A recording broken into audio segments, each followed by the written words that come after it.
మా నూతన గృహప్రవేశంకు విచ్చేసినటువంటి మా బంధుమిత్రులందరికీ కూడా, అలాగే ఈ యొక్క వీడియోను చూసినటువంటి మా శ్రేయోభిలాషులందరికీ కూడా ఇదే మా ఆహ్వానం. ఇదేనండి మా నూతన గృహం. మా ఆడపడుచు మా పాప కలిసి గడప కడిగి బొట్లు పెడుతున్నారు. తర్వాత మేము దేవుళ్ళని తీసుకొని లోపల ఒకేసారి అడుగు పెట్టేశాం.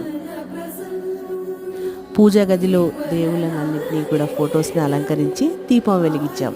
మరి ఈ ఫుల్ వీడియో మీకు కావాలా? నేను త్వరలోనే ఎడిట్ చేసి పెడతాను. ఎందుకంటే ఇల్లు షిఫ్టింగ్ కార్యక్రమాల్లో బిజీ ఉండడం వల్ల ఈ యొక్క వీడియో చేయడం ఆలస్యం అయిపోయింది. సో అందుకని షార్ట్స్గా ఒక షార్ట్ వీడియో తీశారనమాట. ఇంకా మరిన్ని విశేషాలు తెలుసుకోవడం కోసం నా ఛానల్ని సబ్స్క్రైబ్ చేసేసుకోండి. అంతేకాకుండా ఈ వీడియో చూడగానే ఒక లైక్, ఒక షేర్ ఇచ్చేసేయండి. కామెంట్ కూడా ఖచ్చితంగా పెట్టేసేయండి.